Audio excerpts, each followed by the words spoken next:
Because that was like a lot. Want stuff. But I will. I didn't really. This is why.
We are going for USB mic. Okay. Hey guys. Then we property U. Hey guys. To test that one, I don't know. I'll play. I don't know. I was watching this video. I was going to finish watching this video. Okay. Okay, let's see. Go. I tell things geeky, but I don't need to tell you that. You know why you're here. You're here for part 6 of our... Okay, that's at least good to know. It works in a sense. You're here for part 6 of our... Yeah, that's at least good.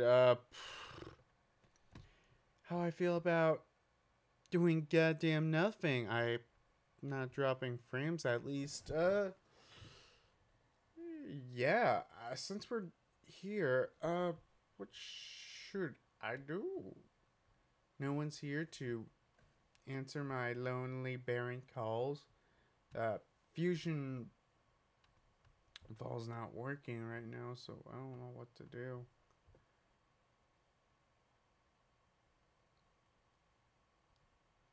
I mean, what would be just something to watch? I mean,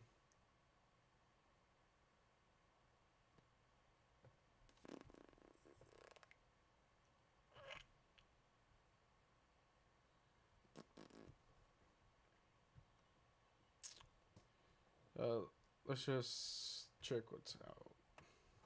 What were some videos that I could react to, huh? Look, man, I'm really trying. Motherfucker, stream this. But yeah, I should have downloaded it the other day.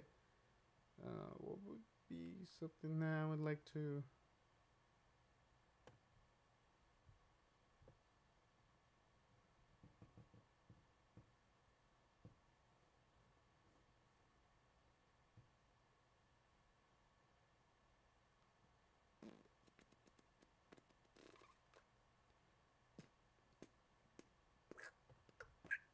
Yeah, man, I'm not getting anything. And if anyone's here, please try something. I do not know what the fuck to talk about. I'm just going to put my here in my general chat, so if anyone's around, please watch my video. I'm trying to think of something. What would be interesting? Oh shit. Trying to think of, but just going to go back home. Hopefully I can react to something.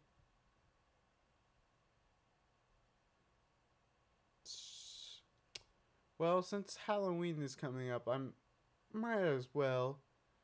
Okay, I'll react to this.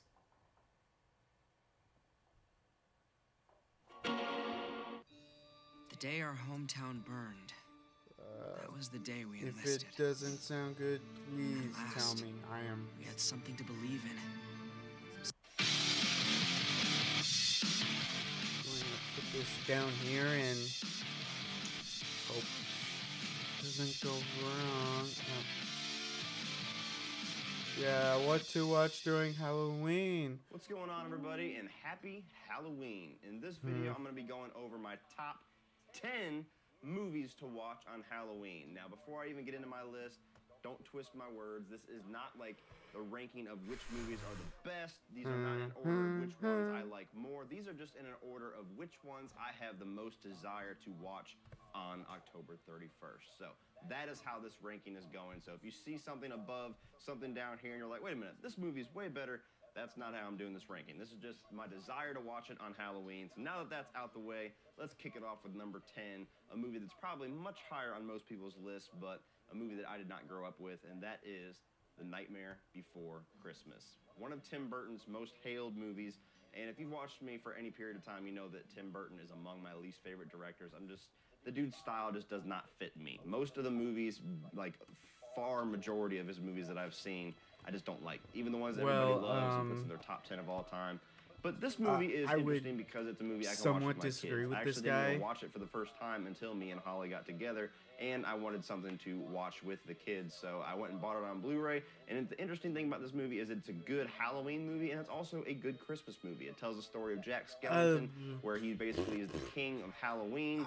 I would disagree it being a so he goes good over into the Christmas land Christmas movie, and decides but to take the job from Santa Claus, and things go a little bit R-y. It's, back in the old it's still claymation days, a lot of really good animation, a lot of really good songs that people love Christmas unabashedly movie. to the degree that they walk around singing it on Halloween and in October. So this one is the one that I like to put in whenever I want something to watch with my kids. That's why it's number 10. It is a pretty good movie. It's one of the Tim Burton movies I can actually tolerate and watch. Not my favorite by any means, but a movie that I do enjoy watching once in a while when the holiday fits it. So number 10 is The Nightmare Before Christmas.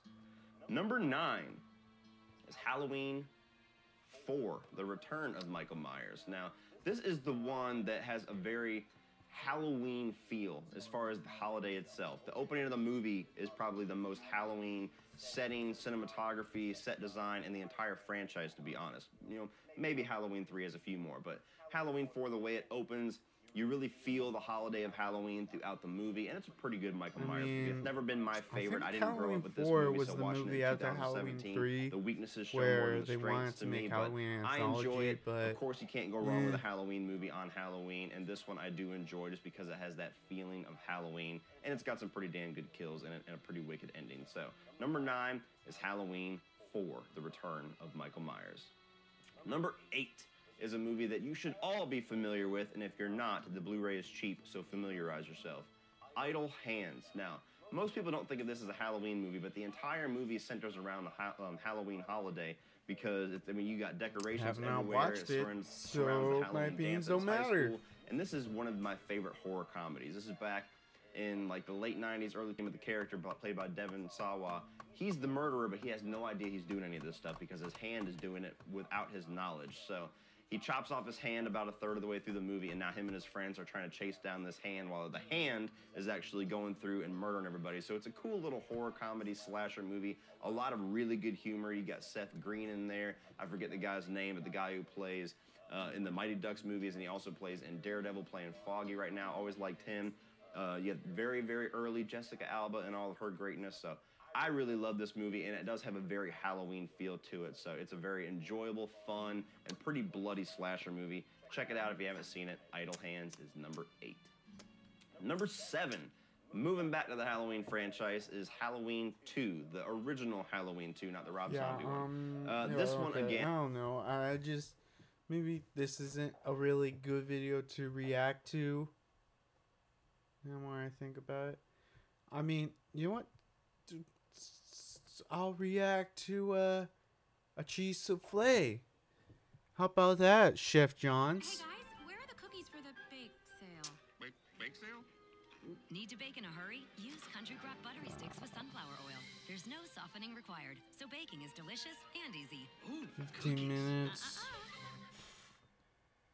Not even. Hello, this is Chef John from foodwishes.com with Easy Cheese Souffle. That's right. Anytime I can eliminate a step from a classic recipe and it ends up coming out just as good, I'm always extremely happy and thrilled.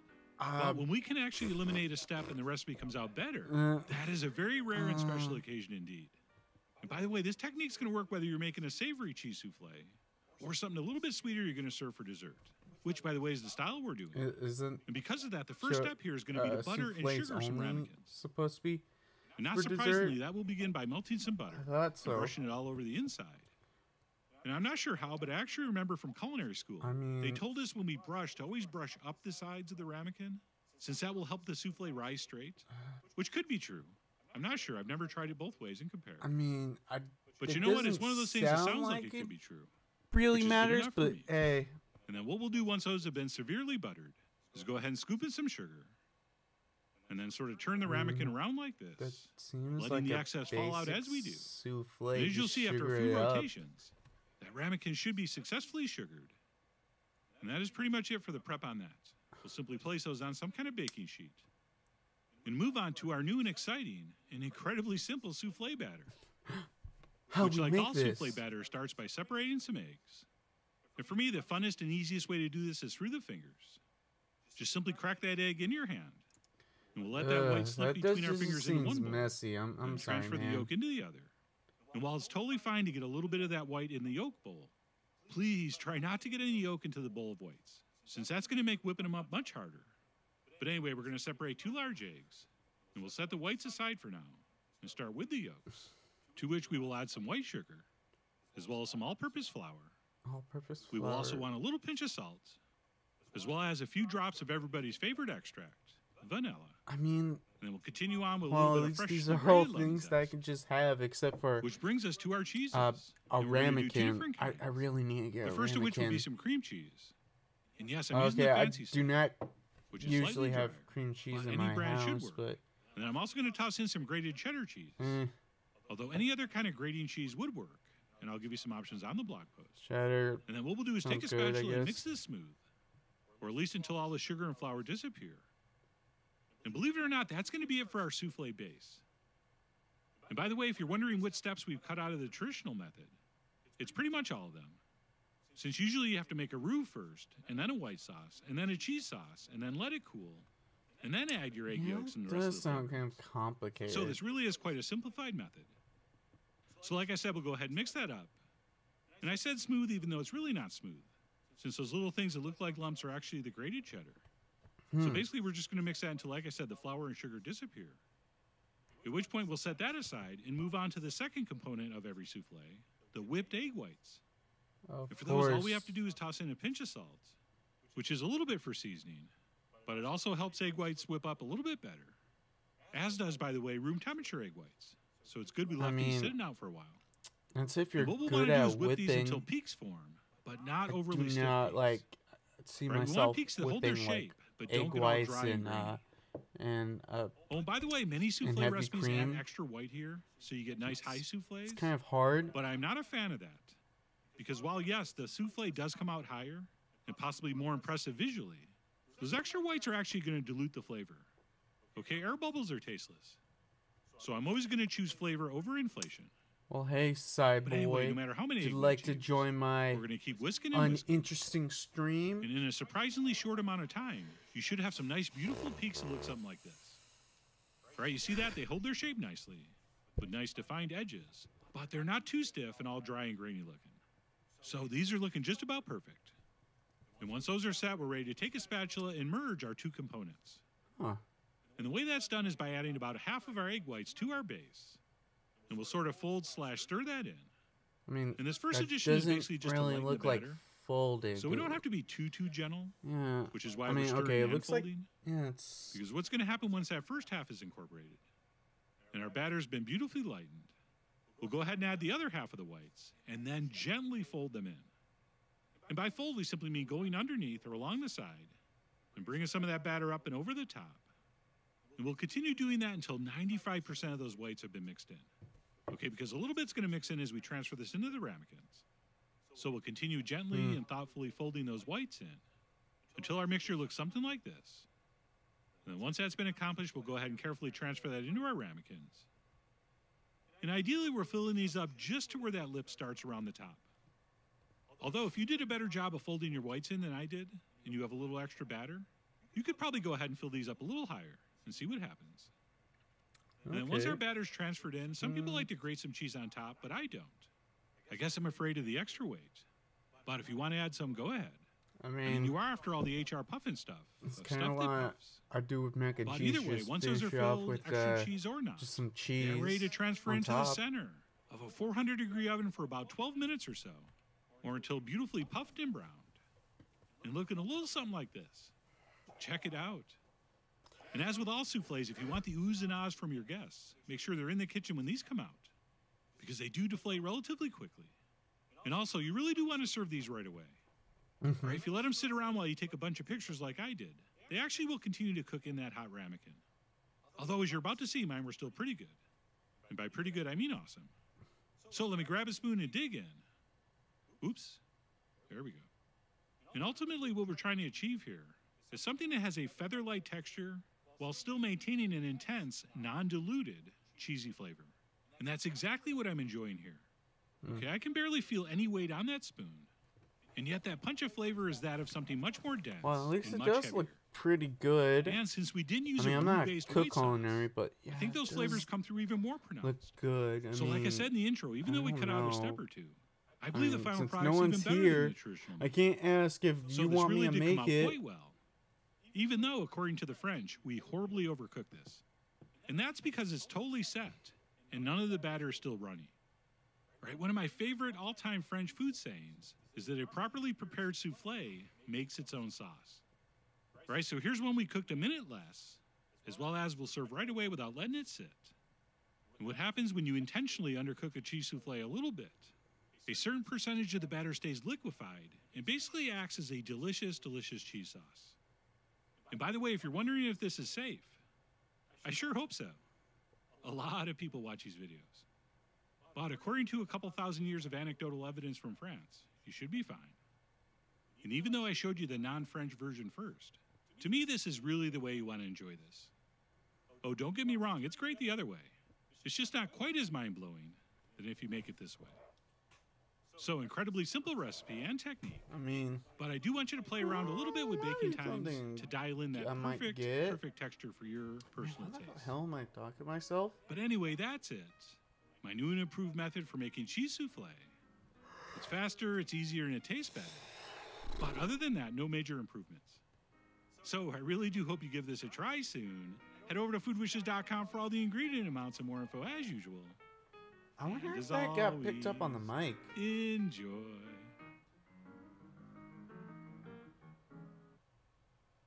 Yeah, put this right here.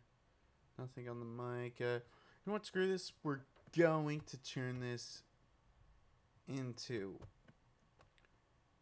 coolkid live stream.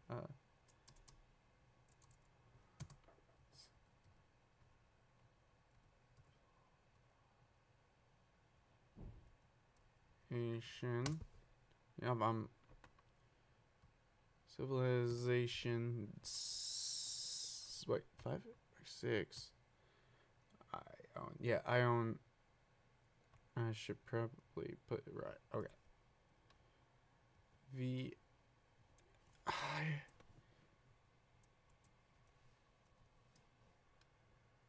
6. All changes are set. At least, you know, this will be better. Copy this live. Just put at everyone. Now play. Now playing.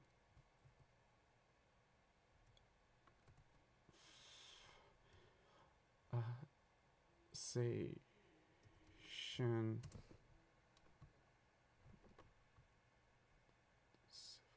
You know what?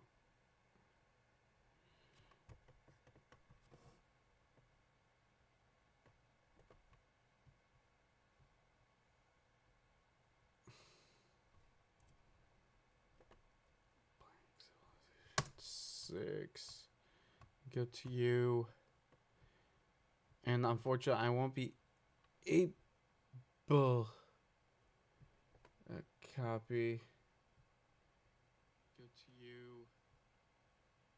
And unfortunately, I won't be able to copy.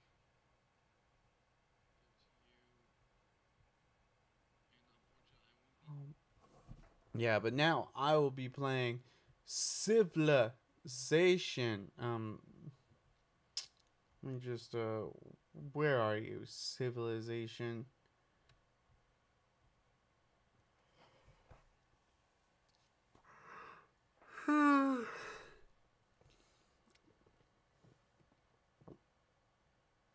Hopefully, this game will be picked up on here, I guess.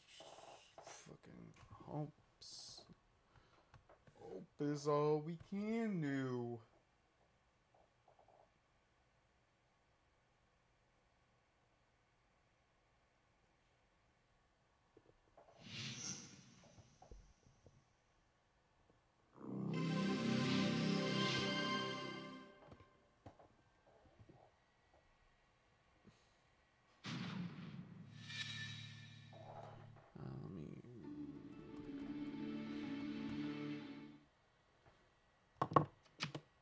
Raise you.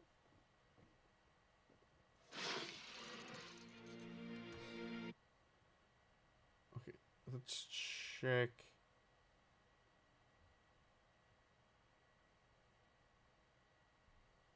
Sweet. At least this is going well. Just curious. Okay. I always wonder if that tells me I'm playing one. Think I'm playing whatever. I'll just go back and play some Civilization. I'll do a new game. I'll be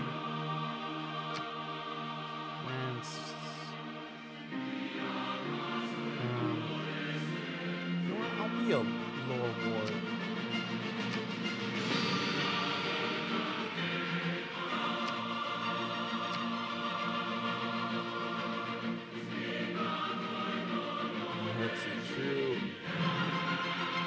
Earth, we got.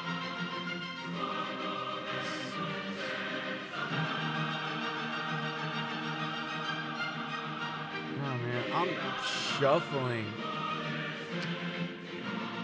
Let's do small. I don't want this to be big. Oh yeah. Start. Let's see what. From the first stirrings of life beneath water, to the great beasts of the Stone Age, to man taking his first upright steps, you have come far. Now begins your greatest quest. From this early cradle of civilization on towards the stars. Go, Queen of Sparta. Glory to you and your loyal hoplite armies. Greece savours the blessings from Ares that every victory brings, and your people applaud your thoughtful governance and cultural marvels. Stand proud, for the legacy of Greece and of your achievements will be told over and over again for generations.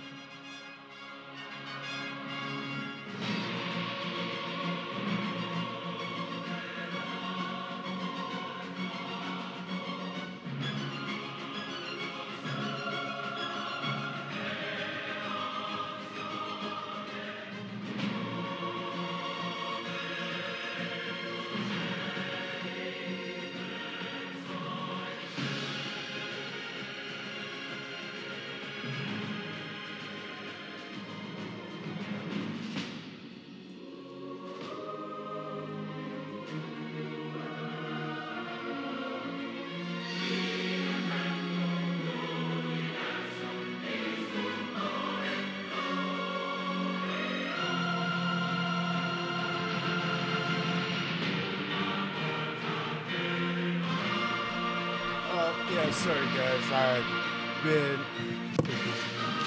that fucked with my viewership. Ah, shit.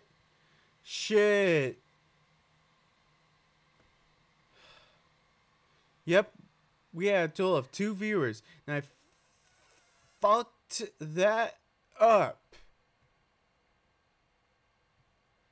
Participants, but unfortunately, no one will tell me who was here. I'm sorry. Sorry that I had to use the goddamn restroom. Oh, shit. I don't know. Playing Civilization, fucking no one has it, so whatever. Let's just settle. Recommend civilization. Yeah, let's move you right here and sell our city. We got our ancient Greece warriors. Of course, shit. I'm moving you, Padre, that away.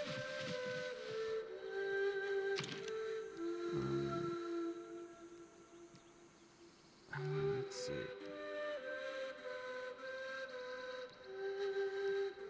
We're going for scouts, of course.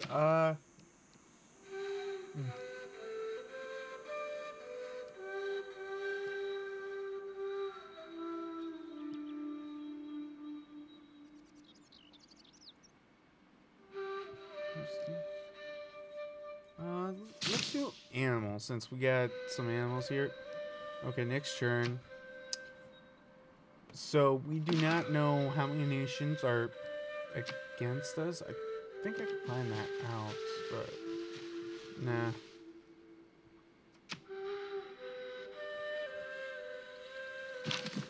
Now we move you up towards there. Okay, we know that's a good location.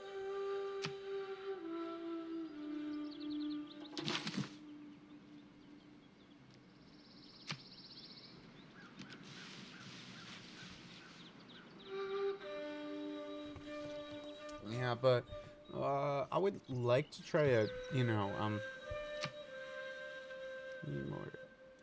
Sparta needs more housing, yeah, sure.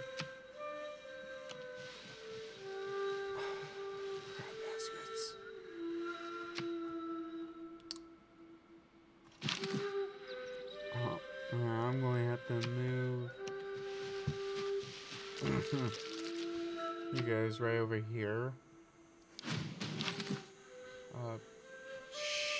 Shit.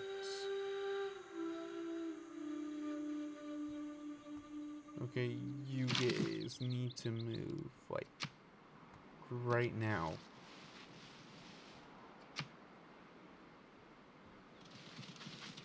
Okay. Reconnaissance units like scouts are unique in that they can gain experience by exploring and discovering. Yeah, okay, we got to go. Okay, because yep, production.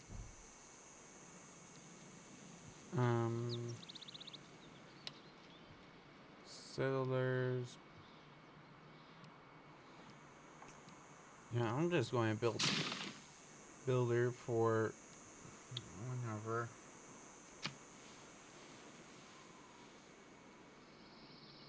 If there are no dogs in heaven, then when I die, I want to go where they went. Yes, innovative quote for you. Oh shit. Nope, that does not give me anything else, but we're going to have to move you down. Yeah, because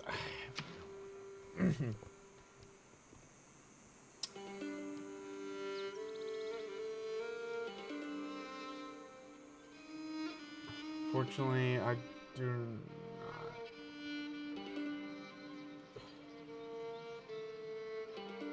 Harvesting.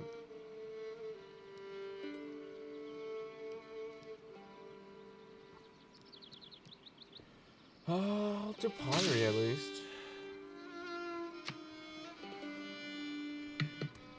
Hello? Oh, hey, Cyboy. It's not Cyboy. Oh, wait. Oh, shit. No, sorry. Usually Cyboy goes on these things whenever I stream. It's alright. Just playing Civilization 6. Let's see. Get back to the game. There's a scout right there. Just thought I'd drop in, say hey. Hey, man. So, how you been? Good. I'm editing a video project right now. Oh, cool. So. Yes, that's good. You know, I tried to get my dad to play this game. I think it was actually Civ 5, I believe. Okay. I got him. Got it for him for Christmas. He seemed excited about it because he plays this game called Populous, which is like a real-time strategy game. Okay. You try to beat all these tribes and conquer the world, stuff like that. Okay, I mean... And so I figured he'd love Civ because he loves history. And, yeah, Populous. So I figured the two would work perfectly. He could not get into it. Oh, no. How could you not get into Civilization? The greatest game about conquering the world. I keep trying to get him to use the tutorial. He won't do it. Oh, that's actually kind of funny. Yeah. Let's see. Move you barbarians here down. Get the hell out of here, Scout. I'm just editing a video at the moment. Oh. Cool. Let's see. No. Enacting new policies. At his best, Figured it man might is the no. go a little. See, I don't hate editing, but it can be very boring. I like to call it more tedious than boring. Well, like, it's not even hard. Editing is not even hard. It's not like, you know, it's like, it's easy. Editing is really easy. Yeah. It's just really boring sometimes. Yeah, trust me. If I'm like doing some new effect that I've never done before, you know, it's exciting. Like when I did lightsabers for the first time, it's like, hell yeah, let's do this. And then I'm on like, you know, I've been doing it for 6 hours and I only got 2 seconds of footage done because you have to do it frame by frame. It just makes you want to kill yourself. Yeah, that does sound like that. I mean, you know, I always say editing isn't hard, just gotta take forever. I also gotta wait for whenever freaking load times, whenever it done processing. Ugh, I always hate that. What do you use to edit? I used to edit, wait, which version of,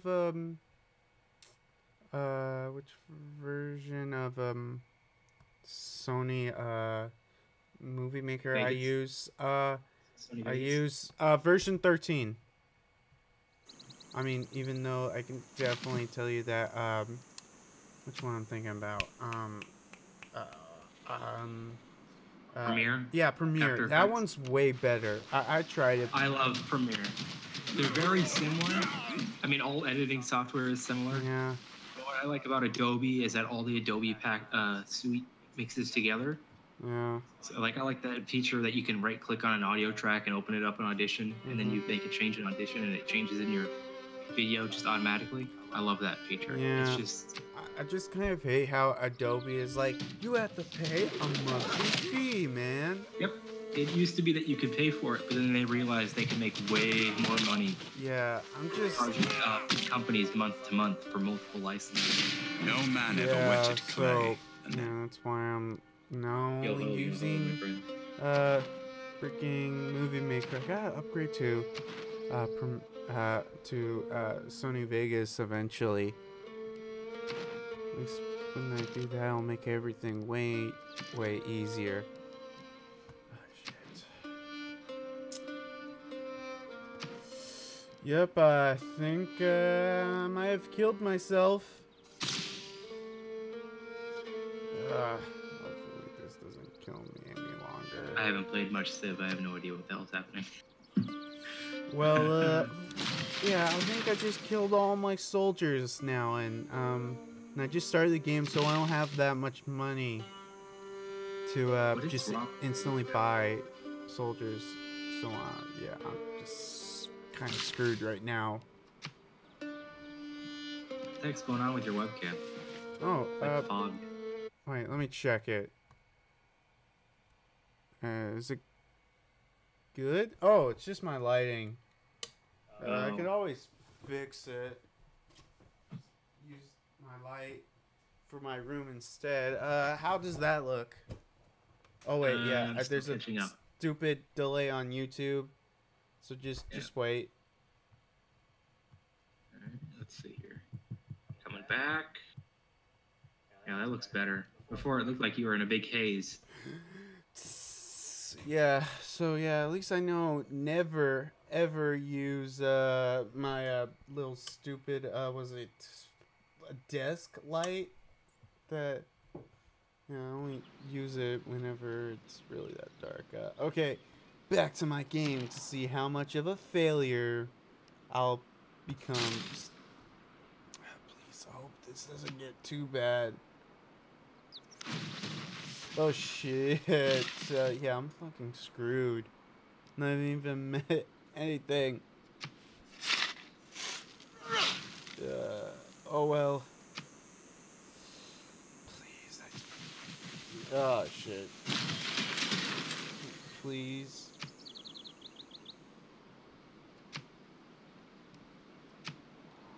Let me just, let's see. Attack. Oh, by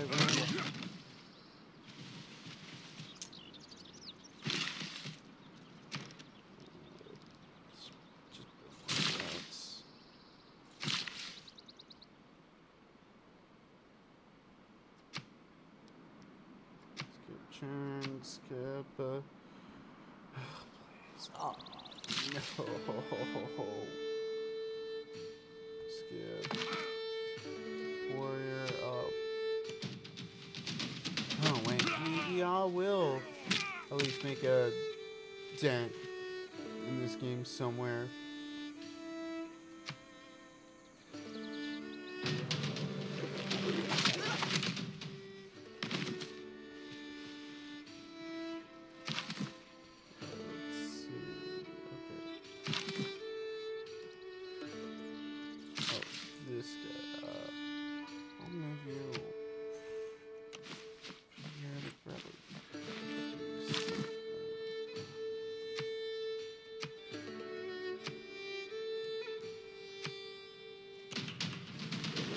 Yeah.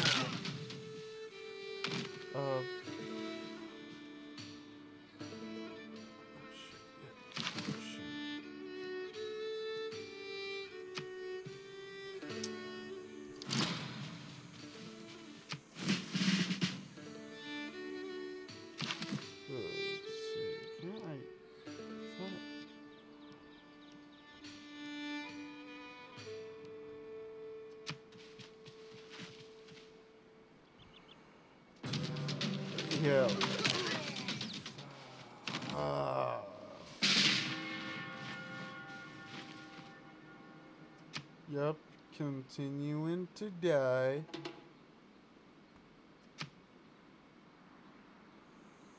That's the positive aspect of trade, So, I suppose. In the Civ spirit, what is your favorite period in history? Favorite period in history. I don't know. I guess I'll just say medieval, just because I just, watch a lot of fantasy, I guess, even though most of that isn't really true about medieval period. You saying there's no wizards in the medieval period or dragons? Come on.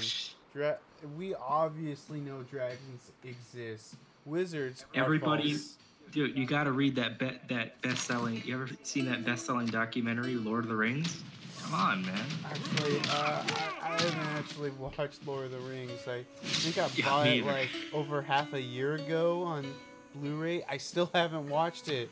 I've been meaning to, because while I'm not a big fantasy guy, I've heard it's just great filmmaking and all that stuff, and I've been meaning to see it for years, just even for that.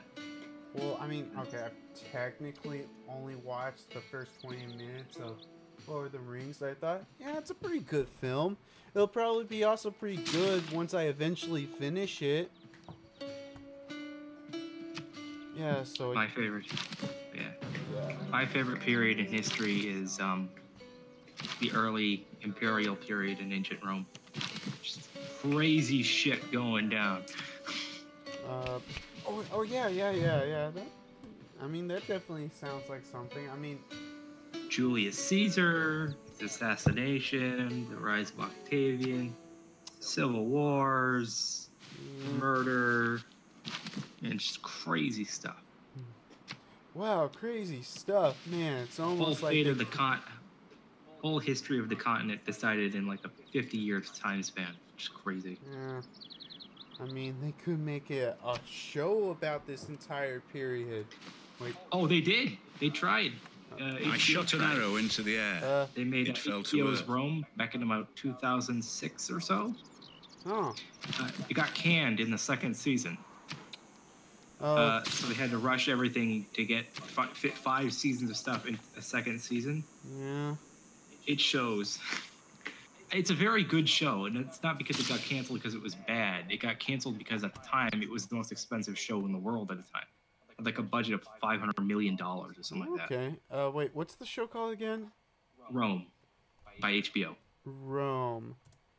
Yeah, if you type Rome HBO show. HBO? You'll find Man, it's almost like, wait a minute. HBO, was it Game of Thrones? Oh, shit. Oh. Now I see it. And now I get everything. All the, yeah. If you have Amazon Prime, they have it available to stream. Well, Amazon Prime, yeah, they have it. Jesus, you have so many goddamn tabs open, dude. What the hell? Dude, freaking, dude, I like to keep up tabs. That's why I got this hefty laptop. So I can do that and also play games. Just my old laptop couldn't even do. I think it barely run freaking... Oh, what's the one game that I can run? Flash games, and that's pretty much it. Yeah. Let's see. What you got against Flash games, man? Yeah, I love playing shitty Flash games. You gotta play the right Flash games. Come on. Crimson Room, Lion Rider, Fancy Pants Adventure. Man, I'm feeling like I'm just... Chronotron. Super Mario 63. Oh, I've actually played that one. I thought that one was pretty fun, even though It's really I love that one. It's probably my favorite Flash even game. though I don't know, the controls to that one feel a little off, but oh yeah, they're kind of wonky, but you get used to them. Yeah, it's cool. I mean, I do kind of like the concept of was it Mario 64 in 2D because with FLUDD and oh yeah, and also adds FLUDD. I thought it was a pretty good, solid game, especially for a Flash game. It was humongous. I mean, I actually have it downloaded. I extracted it from the internet so I could play it on my computer just in case it ever gets taken down. I mean, there's always those couple of Flash games where it's like, man, it's complete dog shit, but then you went to that one, it's like, it's actually a not half bad, decent Flash game. Oh yeah, there have been a lot of games that have become full games. Super Meat Boy started as a Flash game. Well, at least I know that now. Next time I go play that game. Yeah. I mean, Fancy Pants Adventure was originally a Flash game, but now it became a full game. The Last Door. Those are really good. Last Door. Great adventure games. Portal, the Flash version. Great game. Okay, okay, let me look this one. That's a really good one. I love Portal the Flash. Flash game, yeah, Flash game. It's what I played before I played Portal. Well, what does this mean? Well, I mean, yeah, wow. It's very solid. Valve actually, when they released Portal on the Xbox as Portal Still Alive, recreated some of the levels in 3D. Okay, that's definitely. And there's a full mod pack for Portal, a full mod for Portal that has all the levels recreated in 3D. Okay, that definitely does sound interesting. Maybe as interesting as whenever they'll release Portal 3. They're not going to release Portal 3. Or anything with 3 in it. I mean, give me anything. Just give me anything, Valve, besides a stupid card game. Anything. I don't care what it is. Give me something. Hey, man, it will happen eventually, right? Like I heard one about this one guy. Valve was doing. They were making this game about a caveman who travels through time. He has a big adventure through time. I'm like, give me that. That sounds great. Actually, why didn't you keep making that? Interesting. Yeah. Give me that. That sounds cool. I'll do that. Yeah. That sounds like something that I'll put my money down towards. I don't know. Give me something, guys. I mean, they'll eventually make a new interesting game, right? It'll never happen. Just lose Not faith. With Steam bankrolling them. Okay, yeah, that's there's no pressure to release anything. Yeah, that's probably the only reason why I don't make any new games. It's like, we got Steam. We can just sit here, roll our chairs around, and do nothing. I mean, they're still working on things. It's not like they're just mucking around, but there's no pressure to commit to a project. Well, yeah. People just kind of work on something and then it stops. Well, like, I remember reading that article where I read about that time-traveling caveman game or whatever. You know, that's like the theme. Like, oh, I hear all these cool ideas. And then it's like, it stops because there's no pressure to pick a project and work on it. You know, it's not like their jobs are on the line. I guess that's true. I guess that's true. I mean, they don't really push anywhere towards a game now. So they just build on Steam since that. Let's see. What to do? Oh, yeah, shit. I was playing Civilization. I completely forgot about that. Thing. Next turn.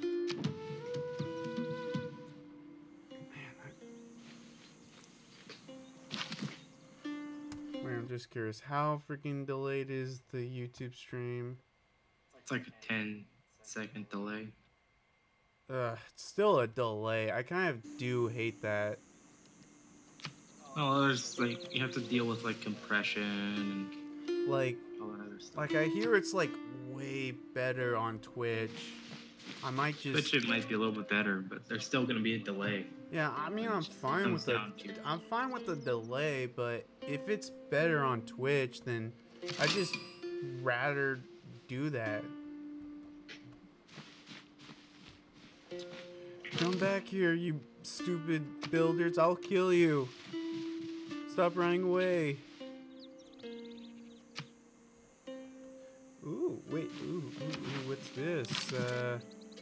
Oh, it's a save state. Who cares about save states?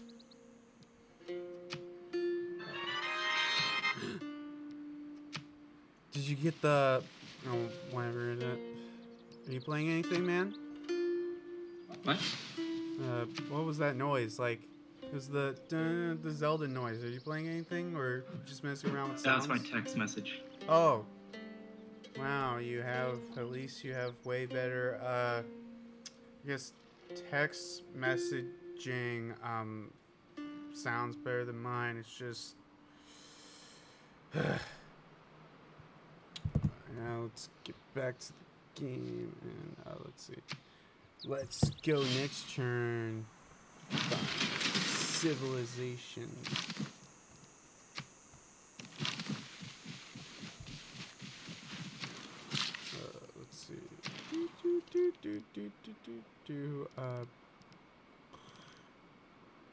How about, I don't know, trade. Sounds good. Yeah, go down this way.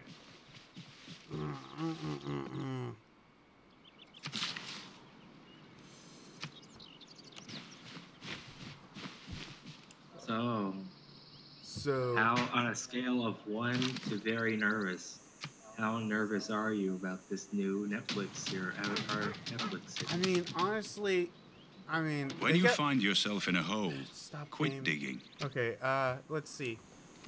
All I know about it is it's got the original creators attached to it, and it's going to be in live action, and that's it. And I'm going to be like, it might be fine, it might be terrible, I don't know. If you show like an actual at least trailer or something, then then I might be worried by whatever they show me. Just have to wait for whenever the I guess the trailer comes out. So until then, I might be worried. I do remember reading one of the creators, I think Brian DiMartino is his name. He said in an interview that what impressed him and that made him want to sign on with the project was when he was approached to do it. The creative team sent him concept art, and it was very similar concept art to a lot of the stuff they drew, but never released to the public, meaning it was made independently, and they just had the same idea. And so he's like, that's what made me want to sign on. Like, these people really care, and they really got this vision very similar to our own. So. Okay, I mean. But I'm still nervous about it because, I've seen the show a million times. Yeah. I could probably recite every episode from memory at this point. Yeah. I mean, Avatar and I have this vision in my head. I know how these characters sound and how they look and how they act. And so I think even though, maybe the acting is going to be really good, I'm going to go like, that's not Katara. That doesn't sound like Katara. That's all wrong. That's not Sokka. Yeah, that's not Aang. I guess so. I mean, it's just kind of what you have to deal with yeah, I know. And that's like unfair of me to say. But it's like it's still probably going to affect what I think about it. Yeah, I mean, unfortunately, I bet you I like Avatar as much as you do, and I think it's a really good show. It's probably almost perfect in my opinion, as a series at least. Not episodes. It is as perfect as a show can be. Yeah, almost. Like, it's not perfect because it's it's a. I would argue nothing's perfect. I've not watched anything that I would give it perfection. Nothing. No, there's always. Yeah, no, nothing is perfect. But I guess close as you can get, I think Avatar gets to it. Yeah. Yeah, it's almost perfect, but you know, then you have to deal with all the crap that stuff with live action remakes have to deal with. And I'm nervous because live action remakes of adaptations of Avatar haven't had the best track record. Let me think. We've got the M. Night Shyamalan film, and yeah, that's it. Yeah, but that movie's regarded as one of the worst movies of all time, independent of its terrible adaptation. It's M. Night Shyamalan. It's M. Night Shyamalan. I mean, and even I just never on a liked, technical level, it's a terrible film. It's a terrible film, and it doesn't help that M. Night Shyamalan is a director that I completely hate. Like, there is no film other than, like, maybe Sixth Sense that I like. You ever seen Split? I James saw McAvoy. it. I thought, man, why do people like this movie? I liked it. I mean, there were parts I had problems with it, but it's like, it's definitely a lot better than some of the stuff he's putting out in the past few years. So it's like, if you keep going this way, Shyamalan, you know, maybe I'll like your shit again, you know? I mean, it's better, but it still makes me feel like, why the fuck am I watching this? It's definitely better than The Happening. Hey man, you like hot dogs? I like hot dogs. Everyone loves hot dogs. I got a good shape. Yeah. Wait. Oh, don't. I love that so much. Oh, that movie is just. Ooh, that's hilarious. I think I just walked myself into something that I somehow regret. You ever read the Avatar comics? I'm like super meaning to get to them. I hear they're really good. Like I read them. They're really good. It's, you know, it's like I can hear the characters' voices when I read the dialogue. Because, you know, it just matches up in my head. I mean, I guess, I mean, that's kind of the same thing. Whenever I read anything Batman, I just imagine Kevin Conroy. Just, you know, I mean, comics are kind of different since you could just imagine the voice. Like, I don't know. I guess you can imagine. Like, crap. I'll turn back on my. Gotta fix my stupid light problem. I mean, the thing is, it's like, you know, it's like I can hear them say it. It's not like I only go, oh, you know, Toph wouldn't say that, or Sokka wouldn't say that. It's never like that. Oh, okay. It feels like I'm reading a comic adaptation of like an episode. You know, it all feels very cohesive and everything. It's great. Yeah, but still, yeah. Yeah, another thing that I still have on hold to, I gotta eventually watch, or in this case, I guess, read. There's so many things that I put on behind. Wait, have you played, like, the new Doom game? No. Oh, shit, okay. I was going to ask you if it's worth it. I know it's worth it, but I still keep putting my hand behind it. I'm like, I literally, like, last time I went to GameStop or whatever, I walked in, it's like, Doom, I could get it, but nah. I feel like getting a $20 gift card to PlayStation Store to buy DLC. Just, I keep putting that game behind. There's like, that's the one game that I really want to play, but I'm like, every time I just go and try to buy it, I'm like, I can always get something else. One game I need to play is Wolfenstein: The New Order. I actually have it.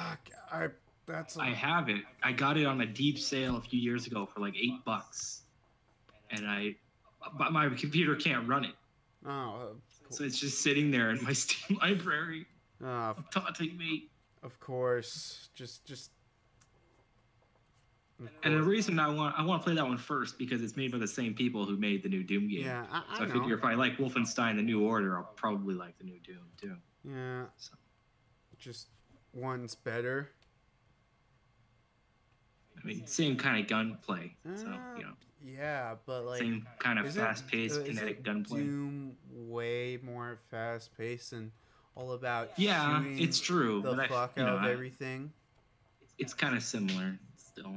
I mean, Doom is way more fast-paced, but Yeah. I figure I'll give it a go. Yeah, and doesn't It's like already on. Wolfenstein give you an option of stealth? Oh, I mean, quote unquote stealth. Yeah, sort of, but you're still gonna raise an alarm like at some point. Yeah. Because the gunplay needs to take place. Yeah. But yeah. Just remember, just upgrade your computer so you can have like 30 billion tabs up on the best Google whatever. I don't know what to say. See, I hate having tabs open. If I'm not using them, they have to close. I don't know. Same with software. I can't leave stuff open. Like I don't know. Sometimes I just search something on like Google Images and I just look around. Then I'm like, then like I feel like I want to close them. I'm like, wait a minute, but I didn't go all the way down. I'll just leave them open until I get all the way down, and it takes like 3 to 5 months. So yeah. So you just got to. I don't know. I mean, everyone's different, I guess. Everyone's different, you know. Because I remember, I think it started because my computer that we used to have, you know, you get up there in age and you just have too many things open. You could actually feel the computer getting slower the more stuff you had open. Yeah. So, probably trained myself. Yeah, just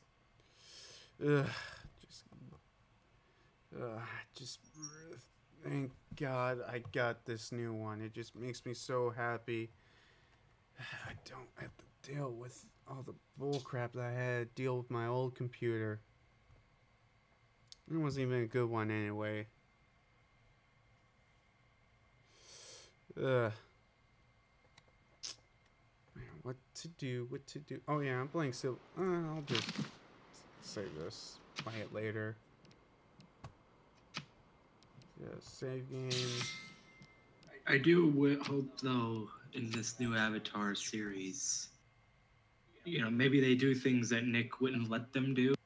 I mean, Nick was actually, contrary to popular belief, very open to letting them do things. Okay. There are only a few things they ever stopped them on, like, you know, that you can't say kill. That's why they say destroy the Fire Lord or defeat the Fire Lord.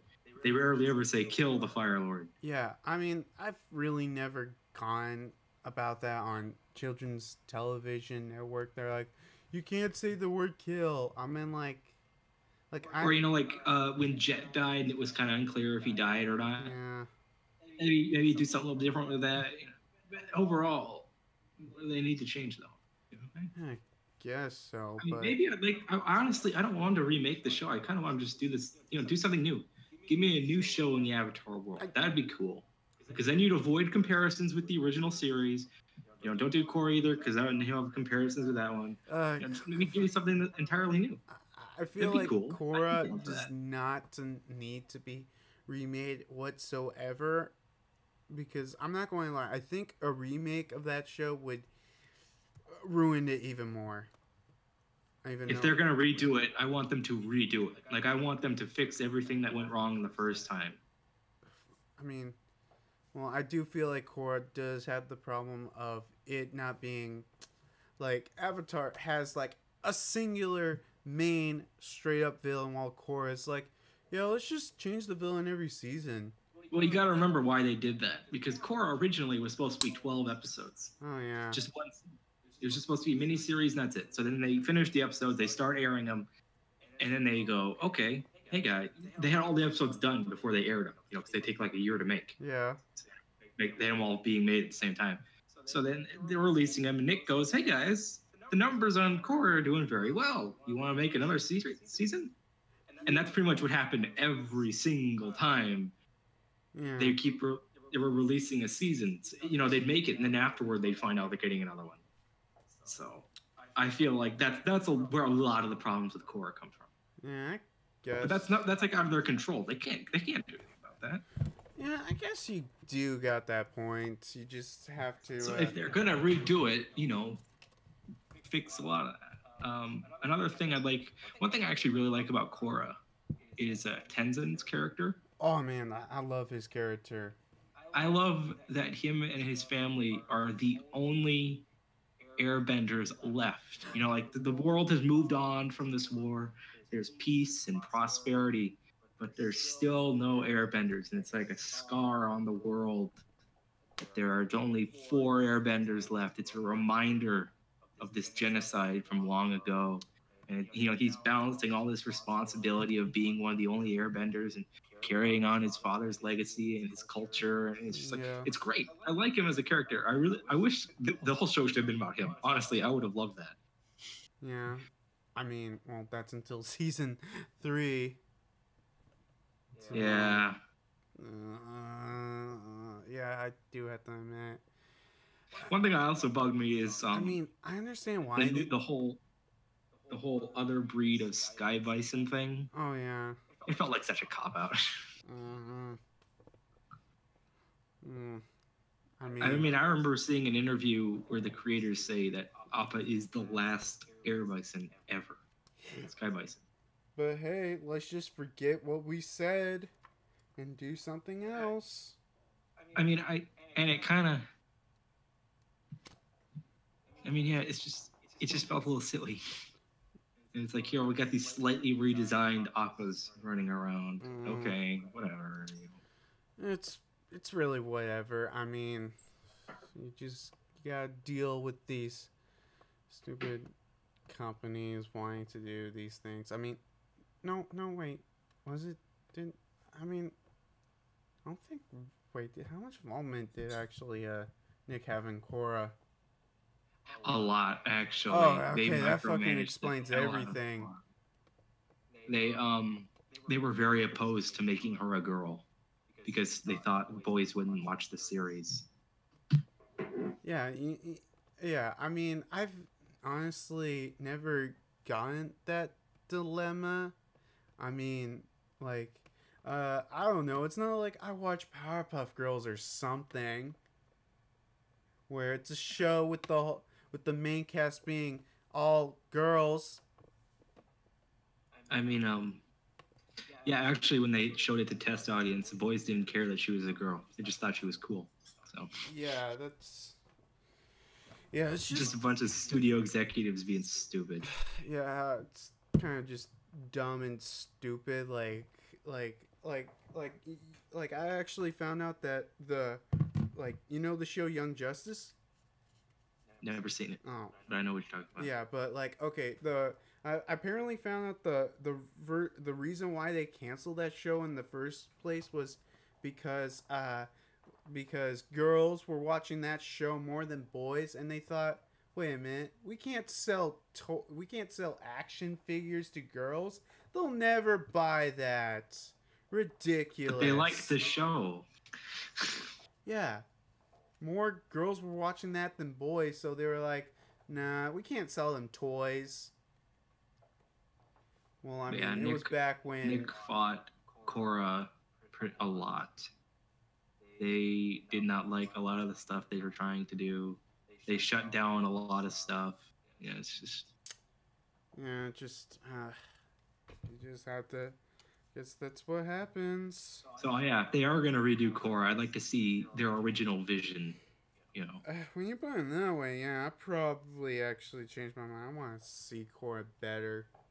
Or just make a new placement in the Avatar series. Yeah, let's move on. Let's go to the next part of the cycle. Or hey, go further back in the cycle. Give us an earlier Avatar. I mean, I wouldn't mind that, but... You know, I mean, like, I feel like I'm just one of those weird people who just want to see an Avatar series where the main character isn't the Avatar. You know, I mean, I know they'll probably never do that, but I would kind of like that. That might be interesting. I mean, it definitely, you know, breaks the usual mold. Hey, what if they did one in between...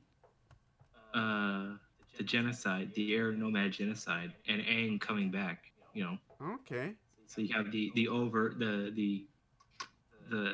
rise of the Fire Nation's invasions and the wiping out of almost the entire Water Tribe and the invasions of the Earth Kingdom. And I think that'd be a pretty good show. I'd watch that. That might be, I think that might be pretty interesting, but I don't think they probably would make a show during set in that time period.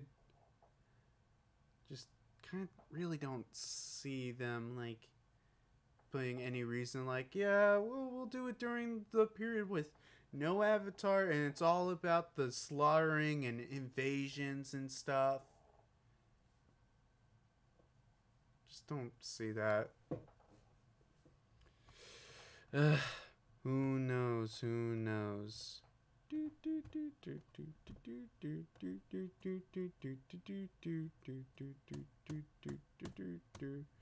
One thing I really liked about Korra though was the half of season 2. Yeah. The half when it's like should we go back to being spiritual or secularism in the Water Tribe or whatever? Oh, that, yeah. Big crisis of what should she do, and you have the brink of civil war, and you have war profiteering and political corruption, and I thought that was really good, really, really good. Yeah, really and good. And then they fucked it all up with Spirit World shit. Boring. Well, I guess you got to explain its power system somehow. I just thought that was kind of, it's like, I really like that. Like you have this one guy pitting the two sides together so he can make a shit ton of money. It's like, god damn, that's awesome. You never see that in a fucking kid show. That's brilliant. Yeah, but unfortunately, we got to explain all this stuff. I think that when I say, like half the season, like that whole thing about the Civil War and the Water Tribe stuff, that was fucking awesome. Just great show making. Really shows the writing chops on the writers. Yeah, I mean, but unfortunately the network's gotta get in and change everything. That was actually the whole Avatar in the spirit world Rava thing. That was all the creators. Can't blame the execs on that one. Well, I mean, I gotta blame the execs on anything, man. Like, why I hate Rocket Power. Goddamn, I hate that show. Yeah. Did not care for that. Did not care to know the origin of the Avatar.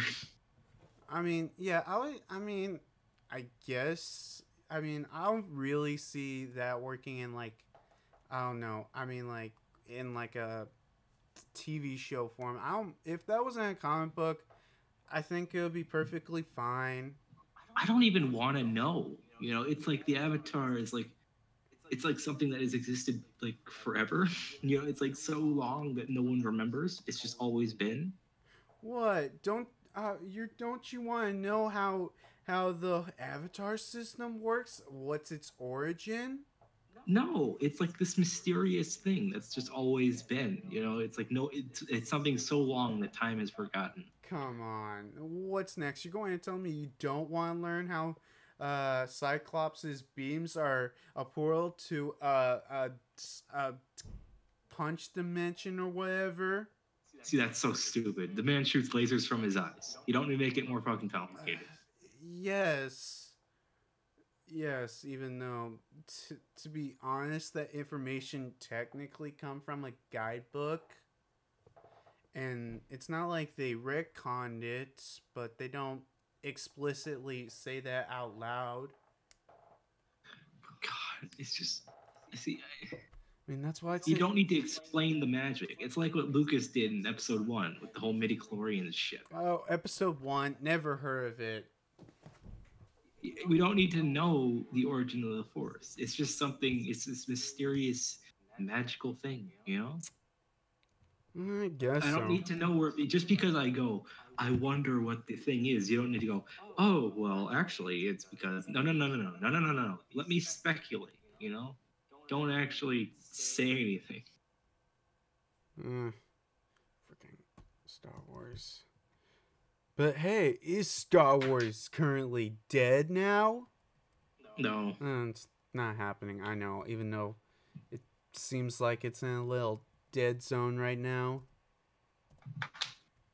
I mean, I think they said they were stopping all production on all the spin-offs. Yeah, the spin-off movies. Yeah, they said they were stopping production on that. So after Rogue One and Solo didn't do too hot, they suspended all production. Yeah. Until further notice. Yeah, I mean. But I guess that's what happens when you fire your directors halfway through the production. Well, I mean, freaking Solo was kind of like a mess of a film. Yeah, probably because they fired the director halfway through. Yeah, just it's just a lot of problems. Nothing good can come from that. Well, hopefully, freaking what is it? Episode. They also did that on Rogue One as well. They fired the director part of the way through. Oh, well, I mean, I thought Rogue One was all right, even though it felt way too long for me. Even though it wasn't that long, but just freaking episode 9. Hope you're good or not terrible. See, I don't expect a lot from a Star Wars movie. People go in expecting so much. I'm like, guys, it's a space movie made for kids. Well, I mean, I'm yeah, going I in guess there. I'm expecting good action. I'm expecting a fun space adventure with some fun characters and some good music. That's all I need to have a good time. I guess that's true. I mean, it's Star Wars. I mean, it's not like it revolutionized the sci-fi genre itself.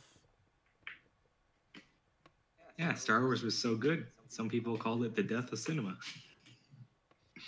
Aw, that ain't funny. Oh, they did. They called it that when it came out in 1977.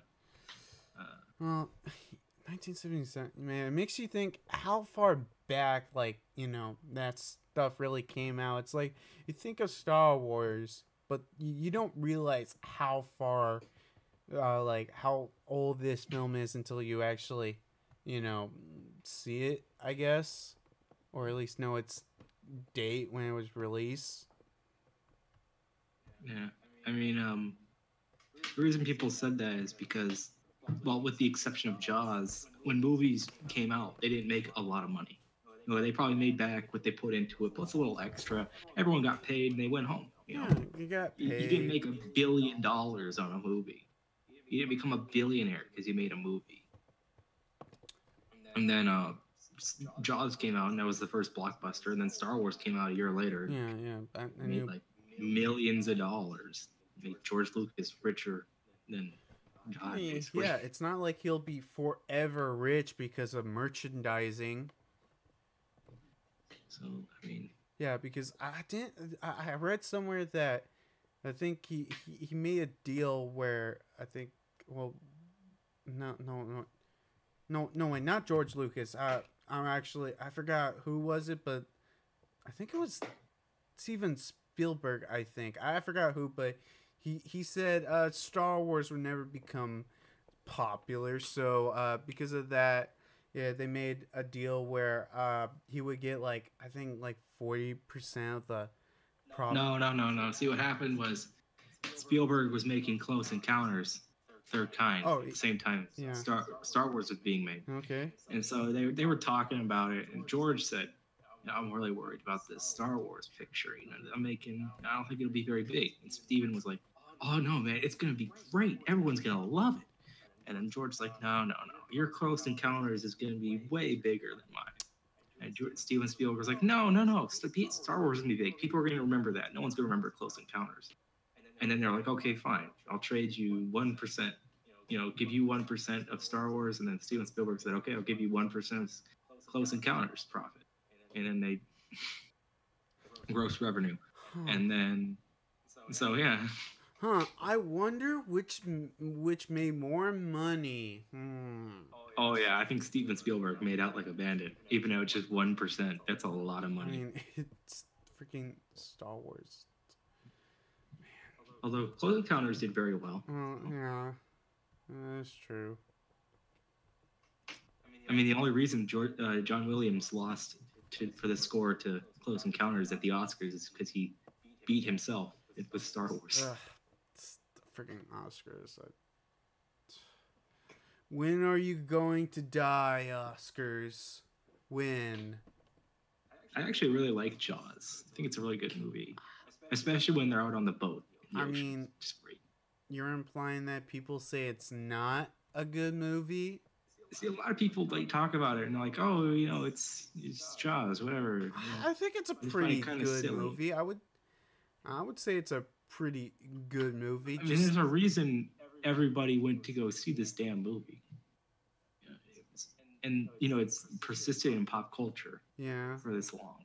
Yeah, persistent. People are still afraid of sharks because of this damn movie.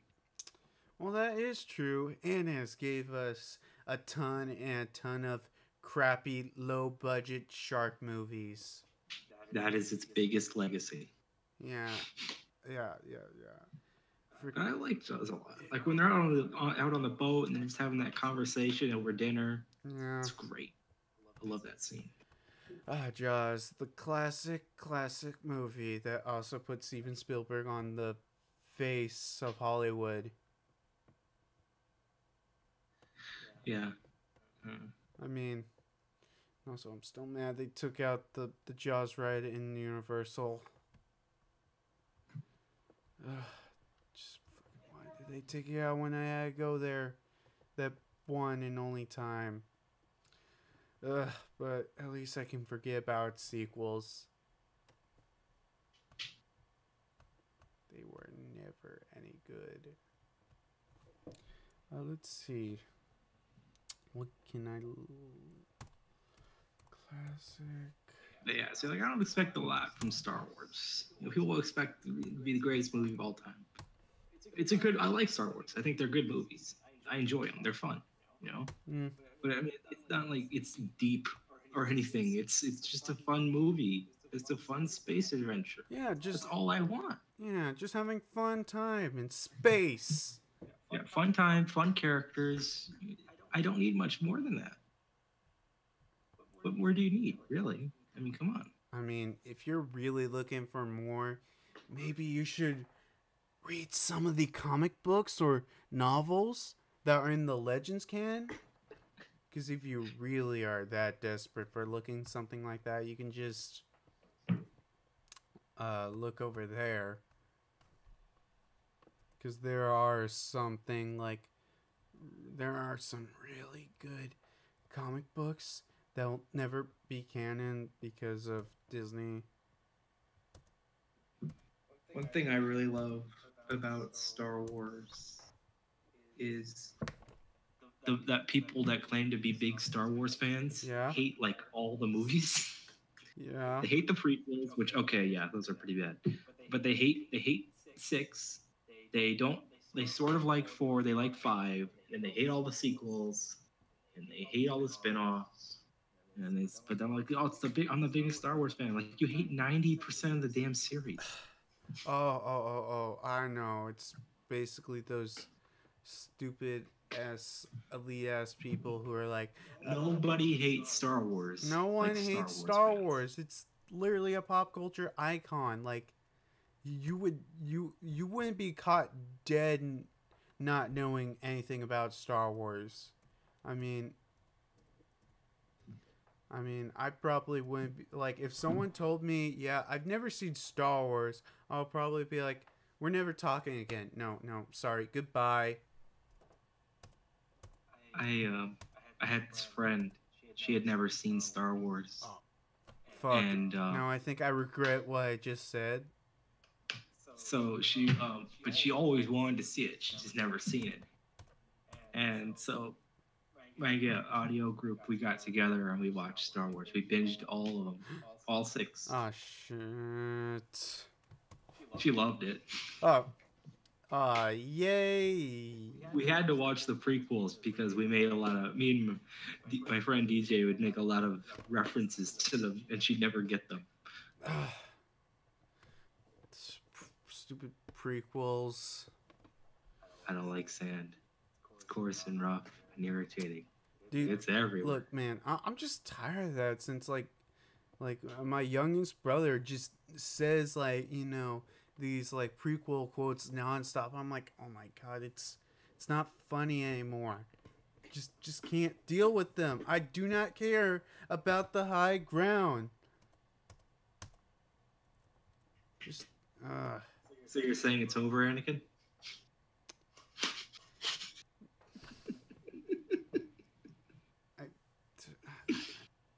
I fucking regret saying that now. Just just oh my god. Those movies are terrible. Yeah, they are awful. They are awful. The only good way to watch those movies, if I don't know, you're just laughing at them. Oh yeah, you gotta you get some friends together, and make some popcorn, get some pizza or something, just rip those fucking movies apart. Yeah, just rip them apart. I mean, well, you can do that with any movie, really. But it's fun to do with the really bad ones. Oh, like yeah, Birdemic, yeah. Whenever you just watch a bad movie. The Happening, just so much fun. Just Space Days, Sister Mary. Those are great movies to rip apart with friends. What? I didn't say nothing. But yeah, just Space Days. I watched that with a group of friends once. Oh my god. It is something that you have to see to believe. Okay. It is amazing. Okay, so let me tell you, there's one part, right? Okay. So this dude's sitting at a bar, right? He's talking to the bartender. He's telling his story, right? So he's talking to the bartender. He's telling him his story. And then there's a flashback, right? Yeah. And then in that flashback, they zoom in on a news report on the TV. Yeah. In that news report, there is another flashback. In that flashback, they watch a home video. I am not kidding you. What the? That happens. It is amazing. Wait. It's a flashback in a flashback. Watching... It's a flashback with a news report that has a flashback in it to watching a home video. So wait, someone's having a flashback while. No wait, never mind. I'm not. Someone's having a flashback of watching a news report. In that news report, one of the characters in that news report has a flashback to watching an old home video of their first Christmas. It is fucking amazing. Oh, and the news reporter is a porn star. That's the plot point. That's a plot point, by the way. Ooh, I'm slightly interested. I mean, no reason. It is hilarious. That movie is amazing. Don't watch it alone. You'll shoot yourself. Go watch it with friends. I can really guess it. I mean, I don't really ever watch any terrible movies alone. But, god damn. There's one part where this astronaut looks out a window, and it's the Mac Earth wallpaper, default wallpaper. What? Seriously? Yeah. I'm not joking. Oh, God. I noticed that immediately. I was like, oh my god, it's the Mac wallpaper. Holy shit. It's like in the first 2 minutes of the film. That's how we knew we were in for a good show. Oh, Jesus. Just... Well, oh, well. Oh, my God. Well, it was... Oh. Well, at least you can thank someone for giving you such a crappy movie or a great time. Depends on you, audience of... Oh, shit. Was there anyone other than... fucking... There's only been 2 people, whatever. You're probably watching the stream. I don't care. Hopefully... One of them is me. Yes. I kind of figured that out. I just... Ugh. Yeah, man, just whatever. You ever seen The Mummy, the Brendan Fraser one? You mean the original classic one, or the? No. Oh, are you talking about the 2000s? No, not the 2000s. It came out in 1990 something with Brendan Fraser. Rachel Weisz. Sorry, man. Okay, just tell me the year. Tell me the year again. Okay, let's see. The Mummy. Let's see. Is it 1999? Oh, that one. Yeah. That's what I meant. Yeah, I saw that one. Yeah. Love that movie. I mean, it's not. It's like on a technical level, it's not a very good movie, but goddamn, is it a lot of fun. I mean, I like it, but I probably suspect. I mean, it's kind of campy, but the movie knows it is, and it just has fun with it. It's a movie that knows exactly what it is, and it doesn't try to be anything different. And I appreciate that. It's just a lot of fun, you know. I mean, well, yeah, okay. Yeah, I mean, guess it's got a great. I love the adventure genre in itself, like Indiana Jones and the Mummy. Yeah. Oh, God, what's the name? Secret of the Incas. Yeah, it's just great. Yeah, I mean, they're all. I mean, wait, has there been any like adventure type of movies recently? I can't really think of anything. It's not a very active genre. Like, I mean, I don't know. I mean, like, there's always those. It gets often paired with action, so like action and adventure, but there's not like pure action adventure, like. Yeah, I can't really think of anything. I mean, there's always that genre that you wish they keep making, like what was it, like 80s horror? That's thriller horror. Yeah. I love 80s and 90s horror. Just wish they would make films like that instead of like horror films. Now, I don't think I've actually like watched a horror film from like a horror film that has came out since, what was it, 2011?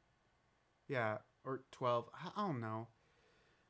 I mean, no way. I did see The Purge, and I hated it. Yeah. Have you ever seen Don't Breathe? Don't Breathe. No. I liked that one. I thought it was pretty good. The first half. Of course. It's one of those things where it's like, dude, yeah, I can it's pretty good, the but exact you just gotta stop second. watching. The exact second. See, the first half is great. It doesn't have any like. Mm-hmm. You know, it avoids a lot of the cliches. It's got good camera work, good pacing, good atmosphere, good acting. It's really good, really solid horror film. Okay. And then the second half is filled with cliches and horrible acting and dialogue. I don't know if they were writing the movie and they got rushed halfway through or something, because it's so bad. It's like watching a different movie. It's ridiculous. I don't. But yeah. I guess. So yeah, I'm trying to. I just really can't think of any real modern day horror films they have watched. I mean, I'm going to watch was it the new Halloween movie whenever it comes out, just because it's Halloween. I'll probably hate it and still watch it just because it's got Halloween in it. I've been meaning to watch As Above, So Below. I know they just added it to Netflix, so I probably need to do that soon. As Above, So Below. Let me look this. I've heard it's good. Don't know anything about it. Haven't seen it. Let's look up on Netflix right I've heard it's about a bunch of people that go caving and they get trapped in a cave or something. Oh no, like in a catacombs. They're in like, I think the Parisian catacombs. As Above, So Below. I don't want to know anything about it. Don't tell me anything. A bold band of adventurers descend into a nightmare beneath the seas. They may never see daylight again. That's what Netflix says. Netflix descriptions are garbage. I hate them. They're just what?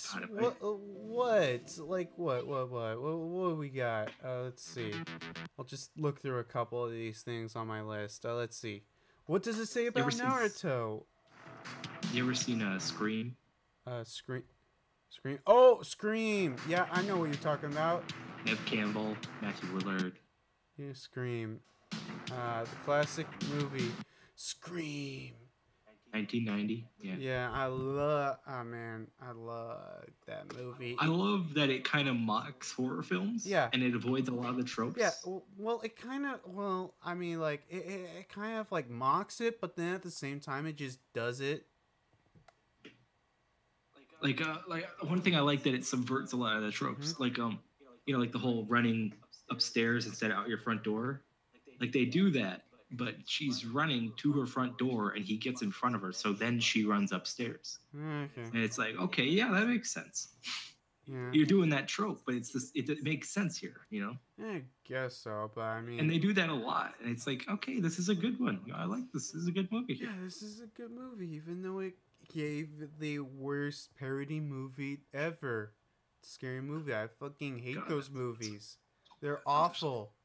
I hate them all. There ain't no good one.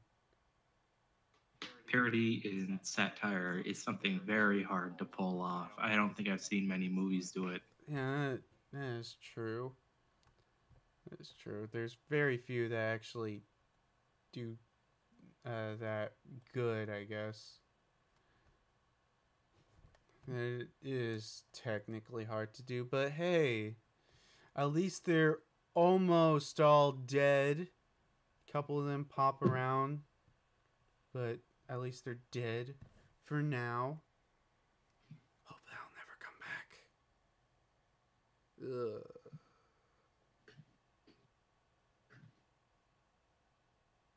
Yeah, I like Scream. I thought it was good. Well acted. It's got Shaggy in it.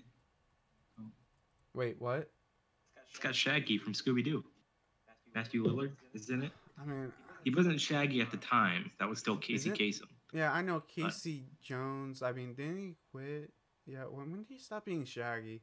That was 2009, I believe, is when Casey Kasem stepped down from the role I as know Shaggy. he stepped down before Mystery Incorporated. Yeah, and then briefly Shaggy was voiced by Frank Welker, who's the voice of Fred. Oh, the only voice of Fred. Yeah, the only voice of Fred. Well, I mean, still it's kind of insane that he can be somehow the mighty Megatron. And hello, I'm Fred. Just so weird. It's surprising. I was surprised that he's still around. Still the only voice of Fred. And then I found out that he got that role when he was like 19. It's like, yeah, now it makes sense. Yeah, that kind of makes sense, I guess. But I guess Scooby-Doo will never die. It will not die. But Casey Kasem was the voice of Shaggy for a very long time. He was a very famous radio host. I think I read at one point he almost he quit Scooby-Doo completely for one point because of a BK commercial where Scooby and Shaggy were ordering burgers and he was like a vegan and he refused. Vegetarian, yeah. Yeah, he refused to play a character that was a vegan. Unfortunately, Scooby-Doo could have killed Scooby-Doo because Shaggy was a vegan, but of course not. Well, I mean, now Matthew Lillard voices Shaggy, and I think he's a very good Shaggy. He was the Shaggy in the live-action movies. It's the only good thing about those live-action movies. I don't want to talk about him. Let's just forget about them, or at least he's really good in that. I really think he was very good in those movies as Shaggy. He's the only redeeming thing. I do not. All I remember about that film, it was awful, and I don't want to remember about it. And that's all I say. I actually liked Scooby-Doo a lot growing up, even though it was very formulaic. Yeah, I mean it's very formulaic. I mean I don't hate formulaic shows. I mean I like Phineas and Ferb. That's stupidly formulaic. I really like it, but Scooby-Doo. Oh, Scooby-Doo is extremely formulaic. I mean, think about it. They show up, they meet some guy, and then they meet another guy, and then spooky shit starts to happen. They get chased. They set up a trap. Scooby and Shaggy mess up the trap. Then they catch the guy for real. And then they find it. They suspected somebody. They accuse him. It's not true. And then they catch the actual guy. And then they find out that it's the other guy. It's like super formulaic. They kept doing the same thing over and over again. That's because the show had like a very like next to no budget, so they couldn't afford to do anything different. Yeah. They found a style that worked, and they kept doing it. Yeah, freaking God, Scooby-Doo somehow is like the thing that makes me insane. It's like, yeah, but how does a show like Scooby-Doo last just generally this long? Like, you gotta think about it. There's got to be a reason.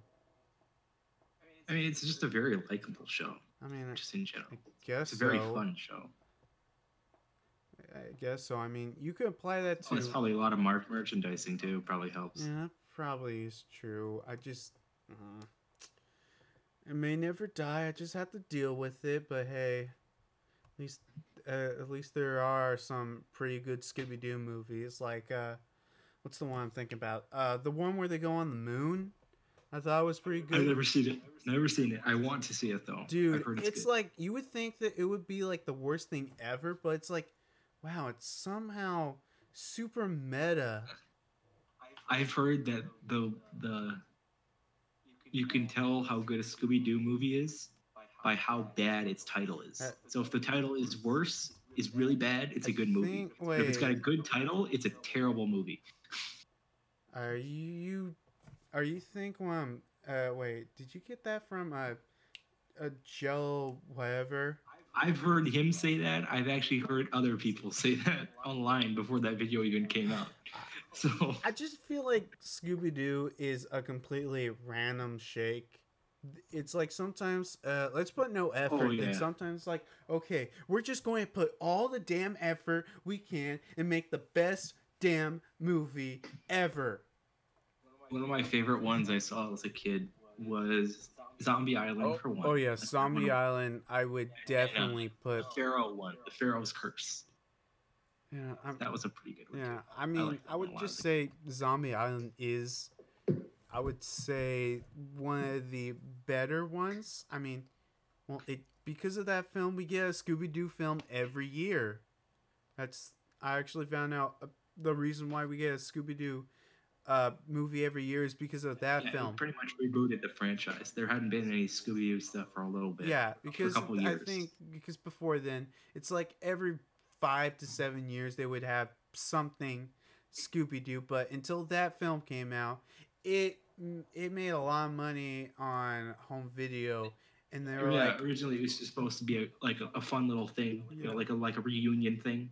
Yeah. We'll do this just for fun. Yeah. And then it did extremely well. Yeah. And they went, holy shit, there's money to be made. Yeah, money to be made, and of course it ruined Scooby-Doo possibly forever.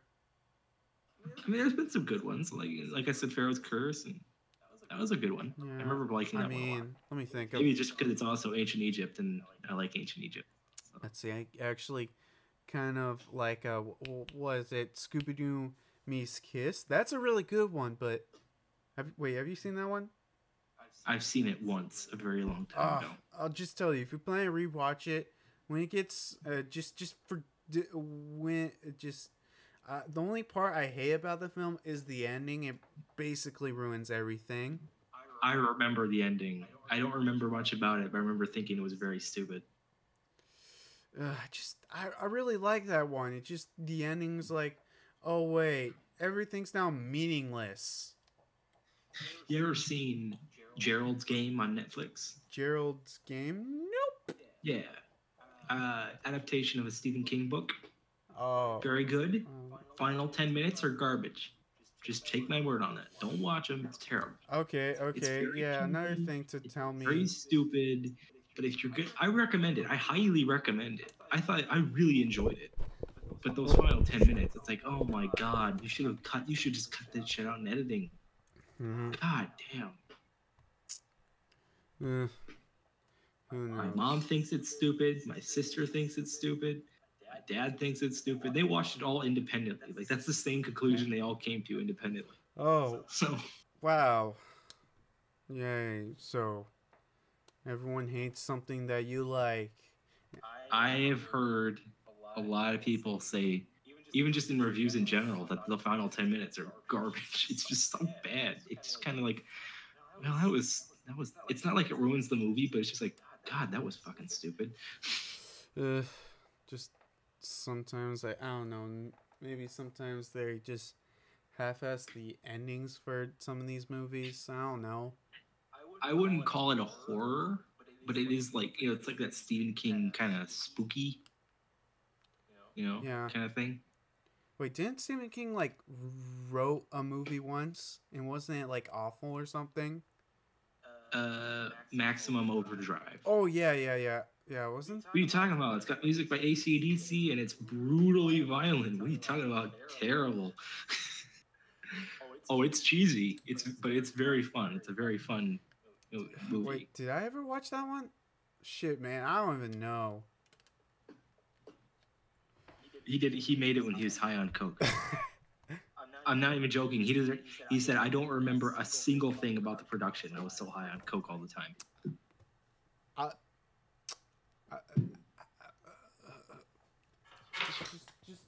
Just I don't even know anymore, man. I don't even know. It was. I enjoy it. It's very cheesy. It's silly fun. It's just kind of silly fun. Plus, it's got music by AC/DC, man. It's fucking awesome. Okay, you gotta agree with me. How could I turn down AC/DC? I mean, there's no way you can make me turn down that. Don't watch it and think it's anything serious. Serious horror. Just kind of just go in expecting a fun, campy movie about sentient killer cars, and it's like that's fun. You'll have a lot of fun doing that. Man, yeah, but it sounds so fucking stupid. It is. That's what you just gotta go in and have fun with it. That's the only way you're gonna enjoy it. Guess I just gotta trust you. Guess I gotta just trust you and hope it's not the worst. It's like watching Friday the 13th. It's not a scary movie, but if you watch it, just to have fun with it, it's fun. Yeah, because it's so much fun just watching a bunch of teenagers get killed, or young adults, or whatever the fuck they are.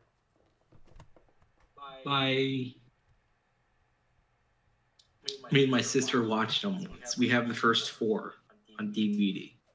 We were watching them, and we are just having so much fun. Like, did he just squeeze that guy's head and have his eyes pop out? What the fuck? I guess that's the reason why they made the kills in the Friday the 13th game so violent. Yeah, it's so much fun to watch them try to top the silliness of the last one. So they get the most brutal kills, and it's just silly and just kind of fun to watch and kind of tear apart. Don't watch it to get scared. Just watch it because it's silly fun. Oh wait, have you seen? Was it Freddy versus Jason, or is it Jason versus Freddy? It's Freddy versus Jason, and no, I have not. No, I don't know. I mean, like, I like it, but I'm the type of person where it's like, hey, crossover this, crossover that, and I think it's the best thing ever, but at the same time, awful. But I mean, yeah, whatever. I mean, I don't know. I'm always desperate for crossovers. I'm always desperate for crossovers, and my innate confusion on why is Alien and Predator get like everything a crossover. That's so weird. Never seen it. Never even seen a Predator movie. Well, I mean, there's no movie crossovers except Alien versus Predator with those, but like in comic books, there's like a shit ton of just straight up Predator Alien crossovers. Like you know what? I'll look this up. Let's see. What did you think of Infinity War, the biggest crossover in movie history? I thought it was pretty good. I kind of was bored. I thought, it did its job. It was way too long, honestly. I mean, they make these movies for kids, right? The movie's like 3 hours long. Jesus. I think, I think it just got across its point. I thought it was all right. Everything. I thought it was. I honestly going in thinking it was going to be very bloated, because how you have all these big actors and they want to have a minimum number of screen time, probably in their contracts, and they're all fighting to be on the screen. It's just like, ugh. If you're Too going to much. hate There's just too that, I much. cannot imagine how much you're going to hate the Infinity War Part 2 or Avengers 4, whatever the hell they're calling it. Infinity War Part 2, yeah. Yeah, I don't know what they're calling it. Just whatever they call it, you're going to freaking hate it because there might be time travel, and God, I'm going to fucking hate time travel. Just time. Yep. Here's what I predict is going to happen. And here's actually what Disney has said they want to do. They want to reboot the whole MCU, basically. Start from scratch, new actors, same movies. Again. I bet you that's what's going to happen. They're going to defeat Thanos. The universe is going to reset. They're going to make a new Iron Man movie in a few years. And then that's going to be it. We're going to have these same movies come out all over again. Who knows? I mean, and they're going to keep making Iron Man movies and Avenger movies until we're all dead. I mean, it's made money. No, I mean, like, I know some people say there's, like, superhero fatigue, but I'm like, dude. No, there's not. Dude, there is not. Dude, superheroes have been forever. I mean, if superhero fatigue exists, superheroes would have died years ago. We are not seeing superhero fatigue. If we saw superhero fatigue, these movies would not be making tens of billions of dollars in their first weekend. DC just doesn't know what the hell they're doing. There is not superhero fatigue. I don't know why everyone keeps saying that. Whatever. Oh, thank God the page load up. Okay, let's see. There's Batman versus Predator, Alien versus Predator versus Terminator. Let's see what else. Batman versus Alien, Superman versus Alien, Archie versus Predator. Why the fuck does that exist? Let's see what else. Judge Dredd versus Predator, Tarzan versus Predator. Wait, why is that a thing? Just like look. Let's see.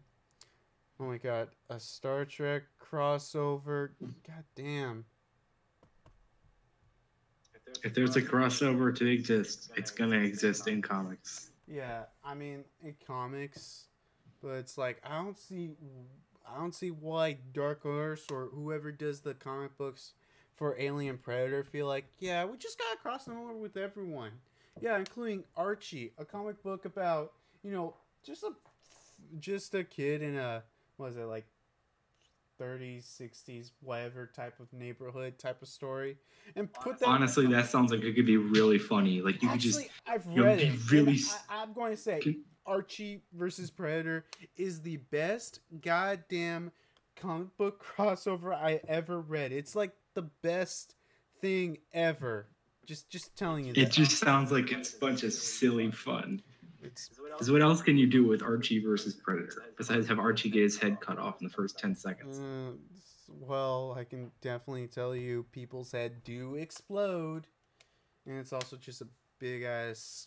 And also there's that. Let's see. I know they do just a shit ton of references to just anything a Predator. Just trust me. Just read. I mean, not read. Or I guess read would be the correct word. Just read that. It's the best thing ever. Literally is. It's probably my. Have you ever watched? Oh, sorry, read the Indiana Jones Fate of Atlantis comic? No. I read it. I enjoyed it. It's the closest thing we're ever going to get to another Indiana Jones movie. But we're getting another Indiana Jones movie. Yeah, I mean like a true sequel. It feels like an Indiana Jones movie. You think we're ever going to get that? That's never going to maybe 2020. I'm kind of hopeful for 2020, even though Harrison Ford's like a million years old now. But maybe I don't want to pass judgment before I see anything. somehow yet you're passing judgment on the live action Avatar. Look, I'm not passing judgment. I'm not saying it's gonna be bad. I'm not saying it's gonna be good. But I'm saying I'm worried that I'm, more likely I'm gonna think it's gonna be bad. Just inherently. I'm gonna be biased. I mean, it's like when people see, like, remember when it was revealed that Tom Holland was going to be Spider-Man, and there was like 2 seconds of him in the Civil War trailer, and everyone's going to saying he's a shitty Spider-Man. How can you pass judgment on 2 seconds of footage? I guess that's true. I mean, people are always. It's just not fair. Or like how when Ben Affleck was announced to be Batman, and everyone was like, he sucks, he can't play Batman. But there's not even any footage of him dressed as Batman at all. Right now, that's kind of questionable. If it's just like, guys, you have nothing to go off of. I think you're jumping the gun. Everyone jumps the gun.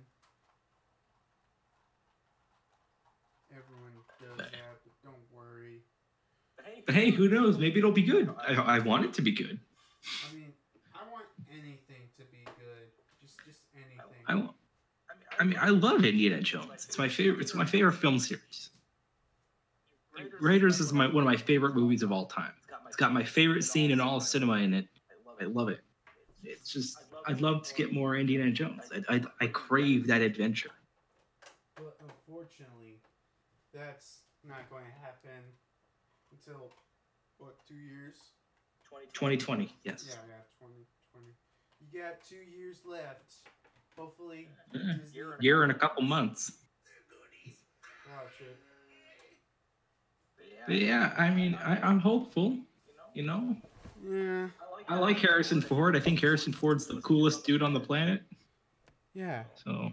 I mean, Harrison Ford's pretty cool, even though I think his acting dates will soon be done. Hopefully. I think he's great. I think he's the coolest dude. I honestly think if they're going to replace Indiana Jones, like pass the torch or whatever, I don't think anyone could fill his shoes because he's got this cool, aloof grittiness to him, Yeah. that he brings to it. I don't think there's anyone really working today that can pull that off. I mean, not really. If I was forced to pick somebody, like, the executives came to my house, we're like, all right, we're going to pick somebody, Jacob. Yeah, and you get to pick them, and we'll go with them. But if you don't pick anybody, we're going to just pick somebody anyway. Now, who do you pick? And I'd probably say, I don't know, Chris Pratt or something. Because I think he could do it. He's got this kind of gritty, he's got that kind of action hero, cool factor to him. Chris Pratt, yeah, that's the only one I can really think of. I think if they were going to pick somebody, and they were like going to pick somebody, I wouldn't say let's not do it. Let's just leave the series be, honestly. Yeah. But, like, they're not going to do that. So if they're going to pick somebody, I'd like it to be him. I mean, why would they not leave the series away? It's not like they could, use the powers of capitalism to make more money or something. Oh, wait, they are. I mean, that feels God, can't you just leave something alone? See, I'm kind of glad there's not going to be any more Back to the Future movies. As long as Robert Zemeckis is alive. I think he has control of whether if they make another movie. What is it, like 5, 10 something years after his death? No, it's like 57. No, it's 70 years now. 70 years after the author dies, something enters the public domain. No. Because Disney keeps extending it. I think he made a deal with Universal where they cannot make another Back to the Future movie until something like... No, he said he has the power to approve a sequel. And they have to come through him and get his approval before they make another one. Okay. And he has said, as long as I am alive, there will never be another Back to the Future movie. But that didn't stop Telltale. Well, that's probably the closest thing you'll get to it. Yeah, he did approve the game. He said it was a good game, but he says there doesn't need to be any more movies. We had 3 good movies. We got some comics, we got a TV show, we got a video game. We don't do much more. Well, I think they made a comic or 2. Yeah, there's comics. I mean, I know there's...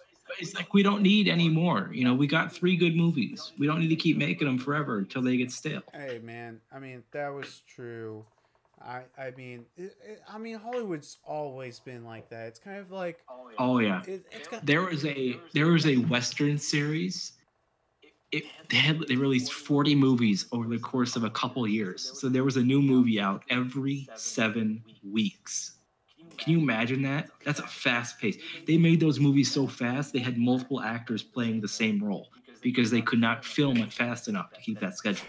Yeah, they're just... I am not joking. You think it's bad now? Holy shit. Back then, goddamn. Well, yeah, that's true. I mean, did you know that the famous Wizard of Oz movie with Judy Garland, was the eighth adaptation of that work? Well, that's just probably due to the fact that it's in public. No, wait, no, sorry, 18th adaptation of that work. I mean, 18th. It's the public domain. Anyone can make those films, so I kind of... Okay, so that movie came out in what, 1965? All right, so let's say film cinema started in 1920, right? Yeah. So that's about 20 films over the course of 20 years. That's like one film a year. Jesus Christ. Yeah, but it's in the public domain. Anyone can just make a Dracula film or a well, actually, Wizard of Oz wasn't in the public domain at the time. Oh shit! Okay, that changes everything. Yeah. That explains everything. But yeah, so I mean, good God, that's a lot of fucking movies. Yeah, that is a lot of Wizard of Oz movies. Yeah. God, we think it's bad now. Jesus, 18 fucking Wizard of Oz movies. Hey, that's way too many goddamn Wizard of Oz movies. Hey man, we'll still get adaptations of Wizard of Oz and Dracula and Sherlock whenever. See, I wouldn't mind a new adaptation if they did something new with it. You know, took it a new direction. That'd be good, you know. Yeah, I mean, you know, like the new Jurassic, like the new Jumanji movie. I thought they were going to just remake the first one, but they took it a new direction. They did something new with it. Well, at least, yeah, the new Jumanji movie at least made me feel like in a way where I'm like, man, why you have to remind me Robin Williams is dead? Which, oh my god, I freaking love Robin Williams. We miss you. Yeah, like, he is my favorite comedian, period. Oh my god. You ever seen the interview of him with, God, who's the guy who hosted the Late Late Show? Craig Ferguson. I don't think I've seen that one, but oh my god. They are hilarious. They're just so fast. Oh my god, it's hilarious. So good. Yep. Robin Williams, you are my favorite comedian, even though you kind of ruined Disney animation. What do you mean? Because of Aladdin, there has to be always a kind of a funny type of character who makes pop culture references, and it's there to just be funny. Like before then, there wasn't really like that type of character who was voiced by a famous comedian, and it had to be like super in your face comic relief, and who made like a ton of references to stuff. Robin Williams was still good in that movie. Yeah. God damn. Yeah. I would say Aladdin is my favorite movie. Well, that wasn't favorite Disney movie until Zootopia. Zootopia completely. Never seen it. I need to see it though. I really like it. It's pretty good. I would definitely recommend it. I would say it's my favorite Disney movie. Period. I just don't think any other Disney movie beats it. You ever seen Good Morning Vietnam with Robin Williams? Wait. That one's which one's that one again? He's a radio host in Vietnam. Oh, that one. Yeah. I like that movie a lot. I remember one line where he's like, it's like, is it true that there's a weed problem here in Vietnam? No, it's not a problem. Everybody has it. God. We miss you, Robin Williams. You ever seen 1 Hour Photo? Robin Williams is the least Robin Williams you will ever see. He's not funny. He's not charming. He's not anything. It's like a completely different guy. It's a very dramatic role. Very good. I mean, very good film. Yeah, well, I mean, at least we know he can be serious if the role calls for it. He's a very good actor, just in general. Very good dramatic actor, very good comedian. Yeah, yeah. Robin Williams, why must you leave this world? Why? Why?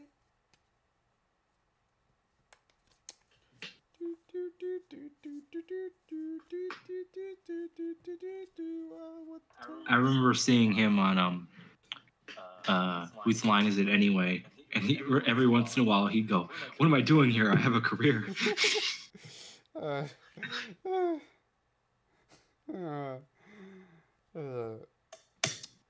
only I had a good career.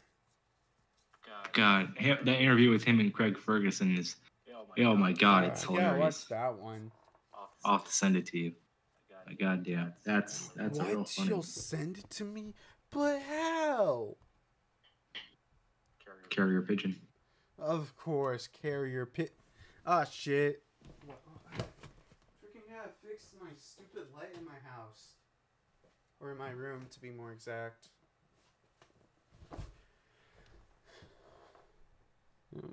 More exact.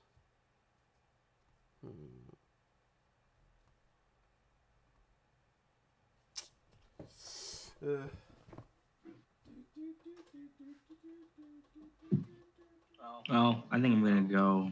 I'll send you that video, but I think I'm gonna go. I guess I'll see you into the future, or no, like shit. All right. Talk to you later, man. Yeah, see you. Oh shit! I was still streaming. Bye guys. Fucking whatever.